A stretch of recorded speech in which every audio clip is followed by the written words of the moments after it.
સુરત પાંડેસરા વિસ્તારના શ્યામ મંદિર નજીક એક રિક્ષા ચાલકે આજે આપઘાત કરીને પોતાના જીવનનો અંત આપ્યો। શહેરમાં આવી ઘટનાઓની સંખ્યા વધી રહી છે, જે સમાજ માટે ચિંતાજનક વિષય બની રહ્યો છે। મળતી માહિતી મુજબ પીડિત રિક્ષા ચાલકે શ્યામ મંદિર નજીક જઈ દવા પી લીધી હતી। આસપાસના લોકો દ્વારા તેને બેભાન અવસ્થામાં જોયા બાદ તુરંત પોલીસ અને એમ્બ્યુલન્સને સૂચના આપી હતી। તેને સ્થાનિક હોસ્પિટલમાં દાખલ કરવામાં આવ્યો, પરંતુ ડોક્ટરોએ તેને મૃત જાહેર કર્યો છે। ઘટનાની પોલીસે પ્રાથમિક તપાસ શરૂ કરી છે। પીડિતના પરિવારજનો અથવા સગા સંબંધીઓ સાથે વાતચીત કરી તેમજ મોબાઈલ અને નોટ વગેરે ચેક કરી આપઘાતનું કારણ જાણવાનો પ્રયાસ ચાલી રહ્યો છે। હાલમાં કોઈ સુસ્પષ્ટ નોંધપાત્ર કારણ સામે આવ્યું નથી। માનસિક આરોગ્ય અને આર્થિક સંકટના કારણે આવી ઘટનાઓ વધી રહી છે તેવું સમાજ સેવકો દ્વારા જણાવવામાં આવ્યું છે।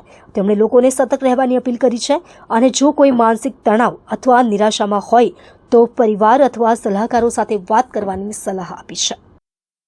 आपका नाम और क्या पूरी घटना हुई? मेरा नाम विपिन कुशवाहा है। भाई वैष्णो मंदिर के पीछे था, पॉइजन पी लिया था। हम लोग को बाद में फ़ोन किया कि मैं पॉइजन पी लिया हूँ। फिर हम लोग वहाँ पे ऑटो से भाभी गई, वो लेके आई हॉस्पिटल में। फिर मेरे को फ़ोन गया था, मैं फिर आया, फिर इधर पता चला कि एक्सपायर हो गया। क्या कुछ कारण कुछ नहीं बोला था हम लोग से वो। कारण क्या हो सकता है, आपको कुछ क्या लगता है? अब बताएगा तब ना मालूम पड़ेगा। कितनी उम्र थी उनकी और क्या नाम था? राहुल कुशवाहा 26 साल उम्र थी। मूड कहाँ के रहने वाले? यूपी। कितने सालों से यहाँ पे रहते हैं? भाई को 10-15 साल हो गए। शादी को कितनी 3 साल। कुछ बच्चे हैं? नहीं, आप इनके कौन लगते हैं? चाचा का लड़का। और इसके परिवार में और कौन कौन है? एक भाई, 4 बहन, पापा मम्मी। इसके मम्मी पापा भी कहाँ पे? घर पे, या सूरत में है क्या? गाँव में।